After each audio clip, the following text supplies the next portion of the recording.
Hello, everyone. So, well, first of all, I just want to say this huge apologies for, well, what can I say? Internet sucked. Yes, and the live was not happening, and I know everyone excited, but we have this absolutely great roundtable still, so please do not complain. Please have some mercy over me.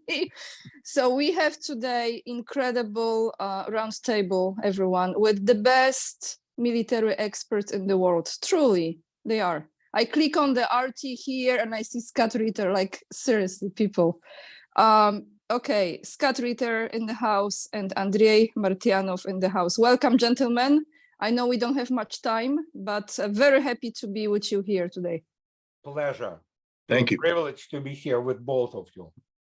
Thank you so much. So my first question, I actually have pretty long questions, so I try to read it very quickly, because I will give some point of reference to why I'm asking this. So looking at those current events and the relation between Poland and Russia, I am getting this impression that we are living in some kind of historical déjà vu. The Polish government, and I want to emphasize the Polish-speaking government that does not represent the vast majority of Poles, kind of reminds me the government Poland had in 1939 to some extent, because in a similar way is preparing to evacuate Poland just in case of a war, buying properties in south of France or Israel or Switzerland. Now, the latest survey was done on Poles. Only 1/5 of Poles was showing the willingness to participate if there is any conflict in the army. Despite all of this, I know that there are troops gathering, Polish troops and NATO troops gathering on the border with Belarus. In a way, again, I'm not a military expert, that's why I have you here, guys. They are gathering there, not in a way to defense, in a way to attack. It's a different positioning, I would say, as much as I know. So question here, given all those realities that I have just mentioned, can a Polish-speaking government in any way, and what kind of way, contribute to a larger conflict? If, keeping in mind, we have no more weapons, everything is almost given away, people really don't want to participate in the fight. So this is the question. Scott, please, you have to leave earlier, so yeah. Well, thank you for throwing that hot potato to me, Andrei. I'm going to answer it this way. Anybody who studies Russian doctrine knows that Russia doesn't initiate offensive operations. The way Russia operates is their defense absorbs an offense, and then they counterattack, and they will swamp you at that point. So right off the bat, any Polish officer who thinks it's a good idea to take the Polish military and attack Russia, you're just setting yourself up to die, because doctrinally, Russia will swamp you. Poland doesn't have an army capable of launching meaningful offensive operations against Belarus. End of story. But even if they did, I'll just let General Kowoli answer. He's the commander of U.S. forces in Europe, Supreme Allied Commander. He gave a presentation in Sweden in January when he talked about the war that's going on right now in Ukraine. He said the scope and scale of this conflict is beyond imagination, beyond anything NATO has ever imagined. We can't even think about what's going on there. That means that NATO is neither trained, equipped, organized, or prepared to fight a war against Russia. That war is unthinkable to them. Now, they may think they're going to make improvements down the road to get ready, but as we speak, they're not. And he is an American general who is speaking about American troops, who are the best trained troops in NATO, the best equipped troops in NATO, the best led troops in NATO. There's nobody in NATO better than the American troops. And he's saying that Americans won't survive on that battlefield. And I'm telling you right now that if an American brigade or division can't survive on that battlefield, Poland ain't got nothing that's going to survive on that battlefield. And now we come to my final concluding point. Polish officers are not insane. They're professional. And Polish officers will not get themselves involved in something stupid like an unprovoked act of aggression against a joint Russian-Belarusian force on Belarusian soil that will invite not only the elimination of that force, but a Russian counterattack that won't stop till it gets to Warsaw. So if you want to guarantee Russian troops in Warsaw, attack Belarus. And that isn't going to happen. So I'm not worried about it. But Andre, you're a more rational thinker than I am. So I'd like to. No. Your answer is actually perfect. You know, the only thing which I want to say, there is no willingness on both sides. And Anya, you correctly pointed out about that majority of Poles, they not only are not going to participate in that, and there are, of course, a significant Polish diaspora in Belarus itself, in the western parts of Belarus, and they are absolutely flabbergasted by all that. And just to give you an example of the mood of the populace, Russians may have abhor, which is true, the Polish political elite, but just to give you example, even during the very tense times, and when Mr. Kaczynski and his cabinet basically died in the air crash near Smolensk, you would go on the forums anywhere and you would have the Russian-Polish love fest, you know, people from Russia and Poland just basically, you know, just I don't know, you know, that was a love fest, or literally just loving each other, you know. But of course, even then, Polish government capitalized on the hatred. You know, they spinned it. But for the most part, if you look attentively at, indeed, which is a really encouraging sign, the Polish society not willing to participate in this, that's what really matters. Because, and as Scott already stated, militarily, what can they do? I mean, yeah. Right. But this is what I'm trying to, my point is this.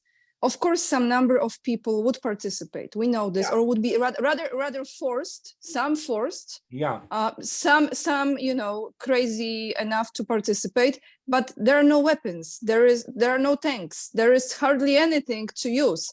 So how you gonna go about it? How you even go? You can't. That's the point. And Scott brilliantly, what can you can obviously provide some cannon fodder. That's for sure. I'm absolutely positive that they will find their small arms, they will find mines, they will find all those things which constitute the light infantry. But you do not have, I mean, Poland doesn't have this heavy, so to speak, table of organization and equipment, which is adequate to finding serious combined arms warfare operation against what in Belarus, many people do not forget, Russia and Belarus, for all internal squabbles with Lukashenko, who is a, you know, very slick guy, it's the same state. It's the union state. It has the pretty much attack on Belarus means attack on Russia. Yes. As simple as that. And then, well, if they want to try, oh, good God, I don't want to even contemplate that. That's why I ask, because I see what's happening. Yeah. But okay, let's go with this. Is Kiev the next Berlin for the Russian military moves? Possible. Nobody knows what Russian general staff thinks. I'm pretty sure that there is a contingency which is planned, including the capture of Berlin. This, if they wouldn't have planned for it, they should have been all fired as incompetent and unprofessional. So I'm positive that there is contingency planning for taking Kiev. But will they? It's a completely different story, because obviously you have to go with the realities of the battlefield. And in this, at this stage, the main, strategy, I hate this word, strategy, but the main aim, main objective is to literally call the mobilizational potential of Ukraine. How do you do it? By physical annihilation of the army, period. This is how it works. I'm sorry, you know, von Clausewitz, famous, the main object of war is to compel the enemy to do our will.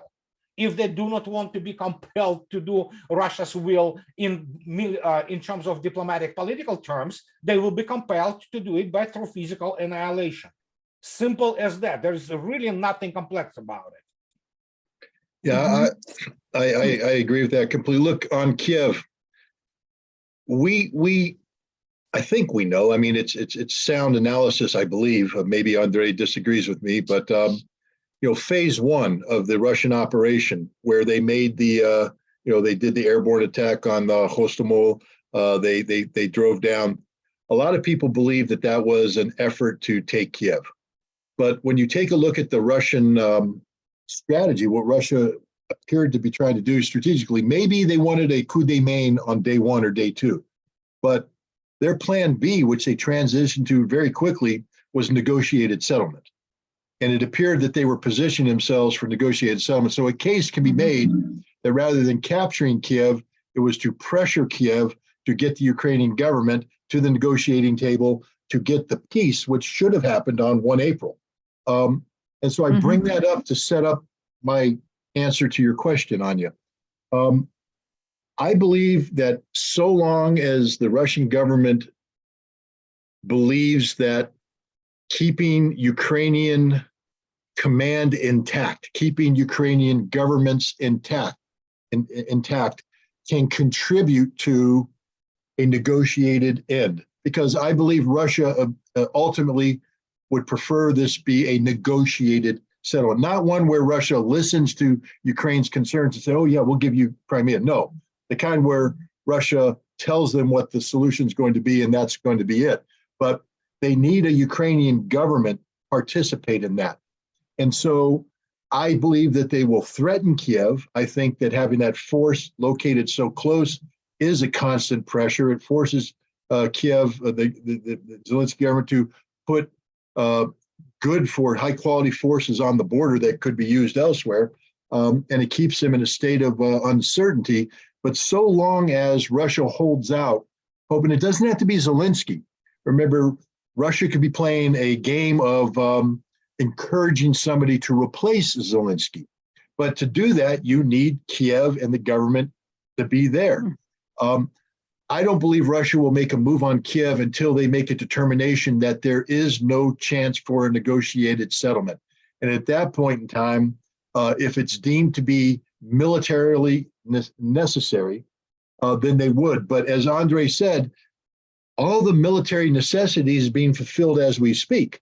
There's no reason for Russia to go into Kiev and get involved in urban fighting in a city of several million. That is literally a recipe for disaster. You will lose so many Russians. You will destroy Kiev, which is a beautiful city. Russia claims that they support Slavic culture and Slavic history.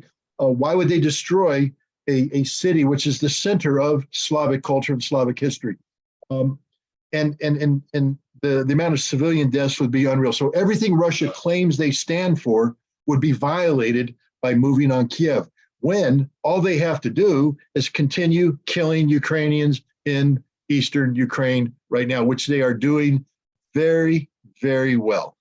So I don't believe there's any necessity for them. Now, if the war got stymied, if for some reason the Russian offensive hit a stalemate, et cetera, and they needed to make a dramatic move to alter things, then Kiev is in play. But to me, the cost benefit analysis doesn't equate to move on Kiev. That you risk far too much in terms of losses, et cetera. Plus political. Remember, Russia's long-term goal goes beyond the defeat of the Zelensky government. It goes to creating conditions so that you can re-engage with Europe on a European security framework, a new European security framework.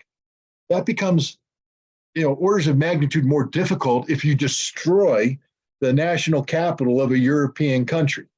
And so politically, that's a dumb move too. So I can't say that there's no circumstances. We just articulated that it becomes absolutely necessary to achieve the military objectives of the special military operation, or whatever they're going to call it down the road, then Kiev is on the table. But otherwise, it's an absolute non-starter. Russia's doing everything they need to do right now, and there's no reason to believe that they're not going to be able to continue doing that. Thank you, Scott. Absolutely agree, especially about the first phase, which Scott correctly pointed out. It wasn't the issue of taking Kiev then. It was the issue providing of enough pressure militarily to see what happens within the political elite in Ukraine, if people will rise up, if somebody takes out Zelensky and new government comes to power. Okay, didn't happen. What do? You come to this nexus, you begin to approach different contingency planning, or contingency plan, and you go into the next phase and you develop this, as Scott correctly stated. I mean, I agree completely with what he says. Is there a plan for taking Kyiv? Yes, there is. Will it be implemented? At this stage, I don't see why, as Scott correctly stated, why would Russia go and take Kyiv? I'll just add on what Andrei said. The Russian general staff is one of the finest general staffs in the world. Russian staff officers are, second only to Prussian staff officers, and some people would say they're even better than being anal retentive when it comes to planning. And so there is a contingency for everything.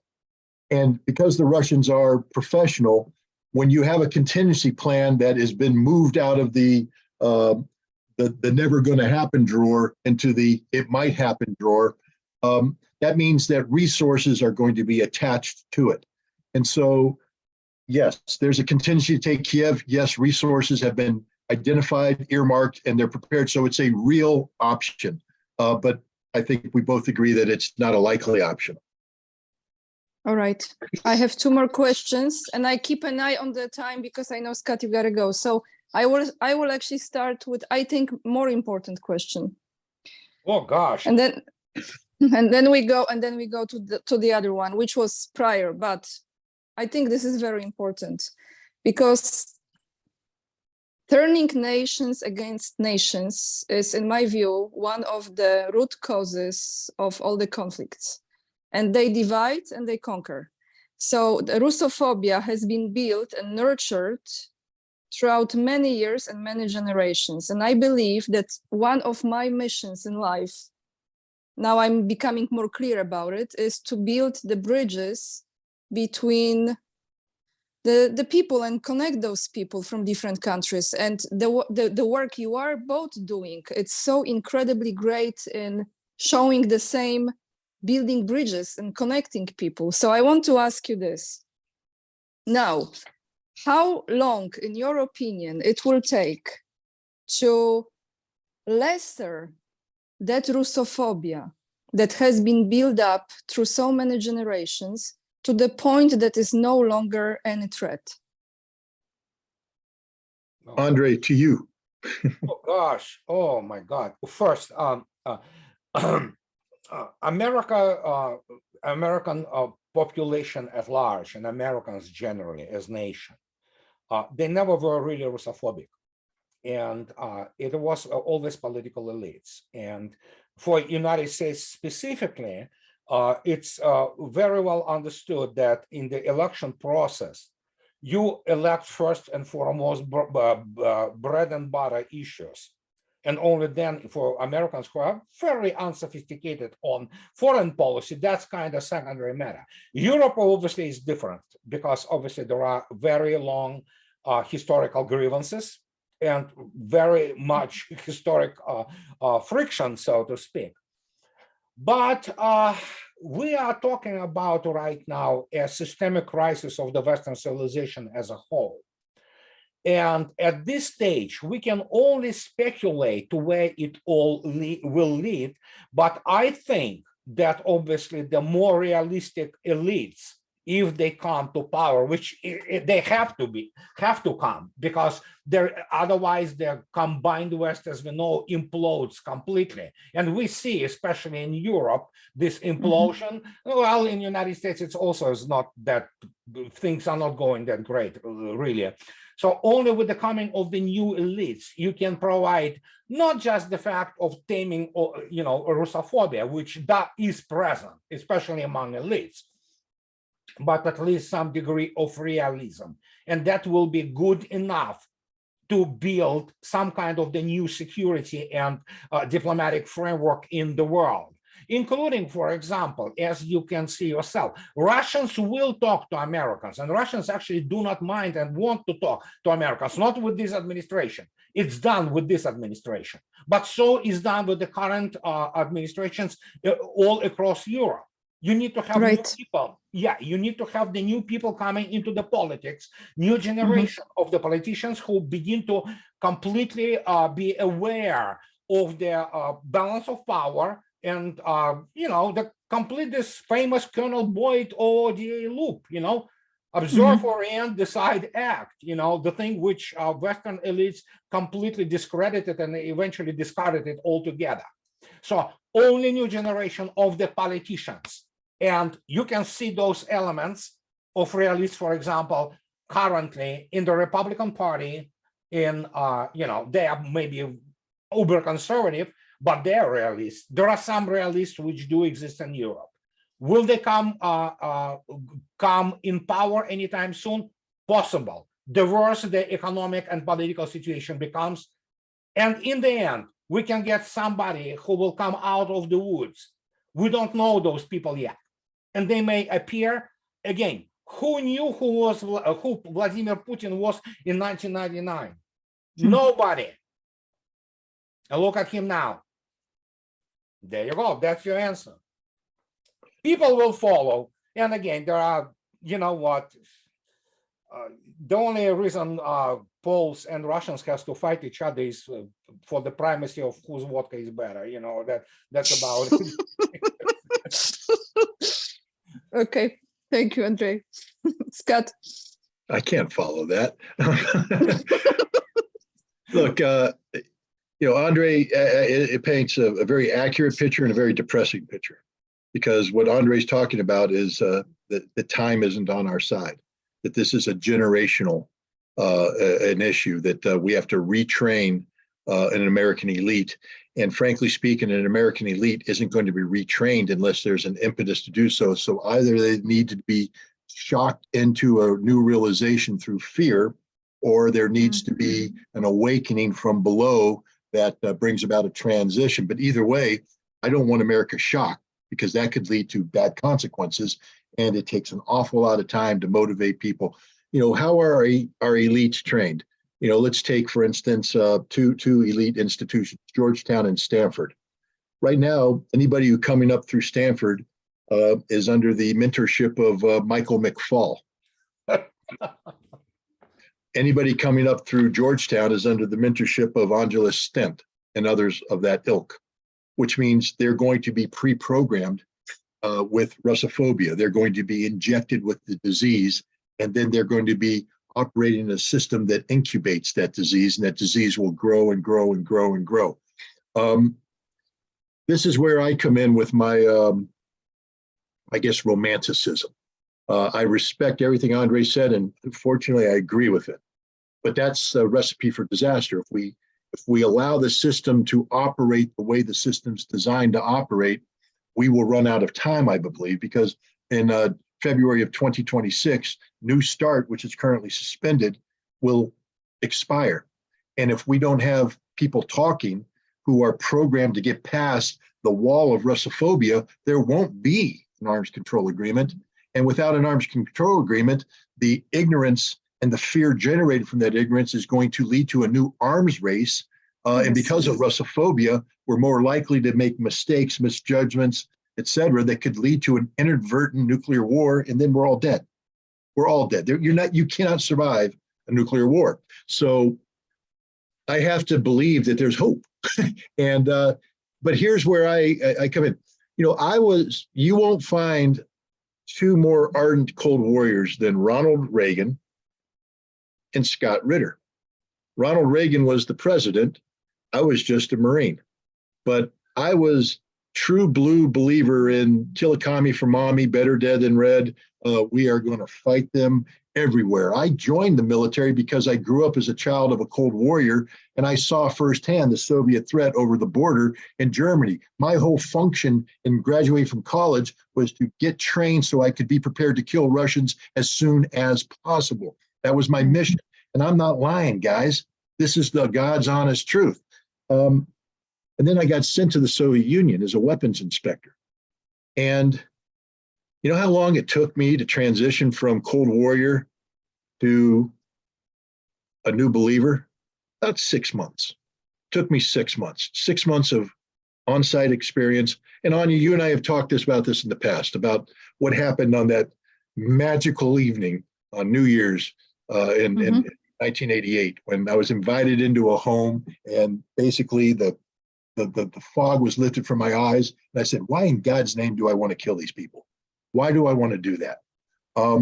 And, you know, it wasn't just my journey. Ronald Reagan signed a treaty in 1987. In June 1988, when I was arriving to do the advanced party for this, he was in Moscow meeting with students. And one of them asked the question, do you still believe that we're the evil empire? And Ronald Reagan, the Cold Warrior, said, no, I believe we can be friends. So what I'm trying to tell you is there's hope that we can shortcut the system. The question is, how do we bring that about? That's why I'm a believer in arms control, because my personal experience is that through the vehicle of arms control, we were able to work in a cooperative fashion with within the Soviets, but today with the Russians, to work through common problems of mutual interest, create a mutual understanding, et cetera. And in doing that, and the reason why I also believe is that my experience with the INF Treaty is that we on-site inspectors had an inordinate amount of influence on what was going on in the system. To give you an example, I'm not giving away national secrets here, but SOVA, the Soviet analysis wing of CIA, is the elite analytical group.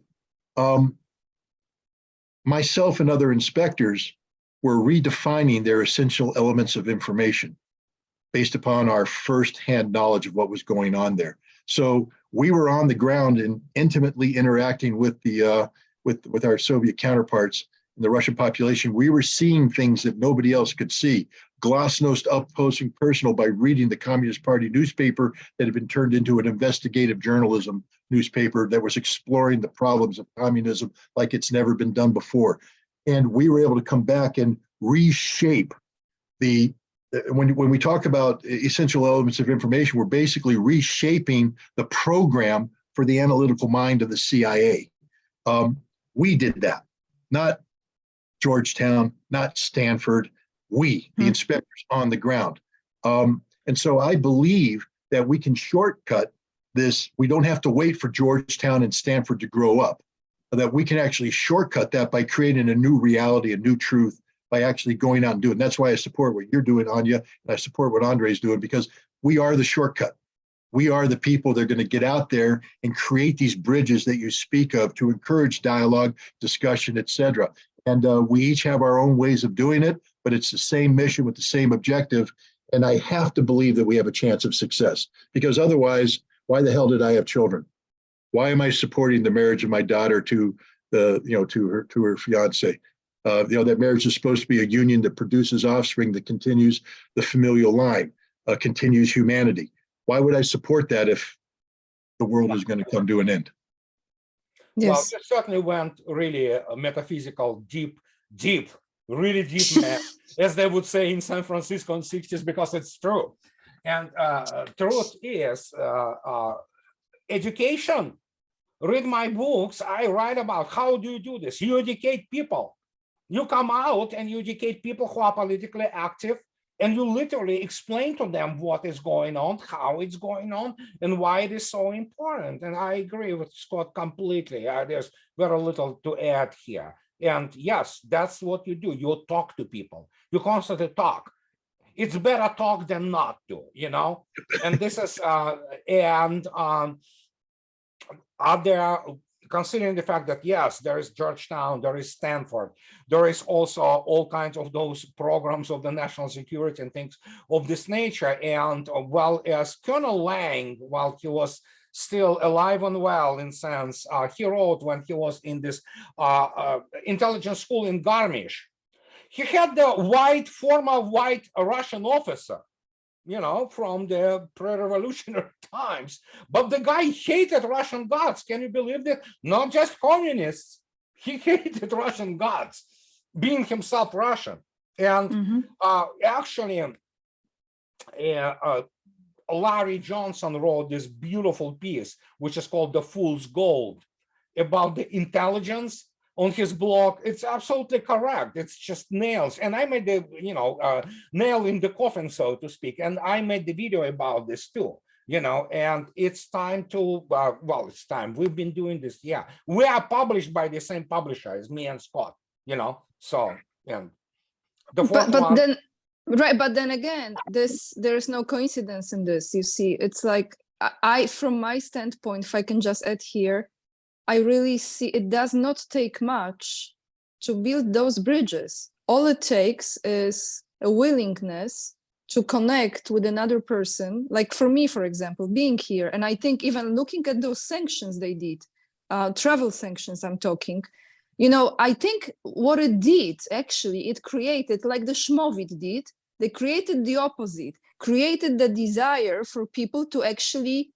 explore Russia. Many people want to come to Russia and see how Russia really is and meet those people. And when they do that, my case also, I was not like Russophobic, but I was kind of like, and now I love them. I know there are different people, good and bad, but right. But I feel that this is so important for people to do, literally. And I think another topic, not today, in the near future, is how we are also programmed with China. Because again, now I feel maybe I should go to China and really see how it is. You probably should. Yeah. I want to add though, especially about President Reagan. He had his secret envoy, Mrs. Massey. She was the gal who was actually his secret envoy between him and Gorbachev. And guess what, where Mrs. Massey today? She lives in Russia. She took the Russian citizenship, and she was a friend. You can look her up. And but yeah, it's a fascinating story. But actually, one of the reasons why Reagan also changed his mind on the evil empire was the fact when he watched Soviet movie, by the way, which won Oscar for the best foreign film in 1981. He watched the movie called Moscow Doesn't Believe in Tears. Oh, wow, that's one. Yeah, and I know that movie. He watched it and he said, my gosh, they're like us. I mean, basically, this movie won Oscar, so it's a very fundamental movie for understanding what was going on in the first Cold War. Today, we have at our disposal instruments which we didn't have in the World War I. We have the essentially, no matter how we cuss, no matter how we condemn them, but still we have a fairly good platforms and media which allow us to convey the message and educate people. What we're doing right now, this was impossible in the 1980s or 1990s or even early 2000s. Today, we write each other email, get together, discuss things. Tens of thousands of people watch that, and sometimes hundreds of thousands. And there you go. This is how you become an important part of this solution to this puzzle. Thank you. I just want to say before we end this, because I really don't want Scott to be late. Last time I just went too much over time. I want to say this. I really, really appreciate both of you coming on today. And I truly apologize that this live didn't work. But I make sure that the next time we connect, it will be top notch.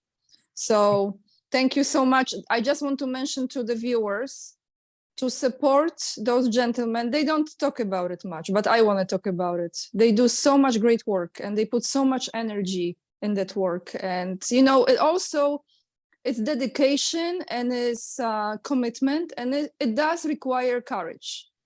So at least you can do, just go on the website, support, buy the book, buy good coffee, donate.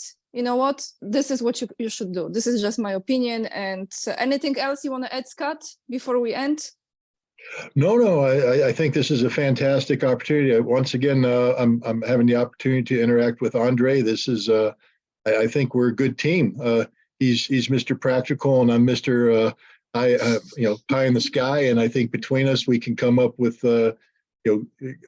good options for people to listen to. And that's the whole idea of this, something like this.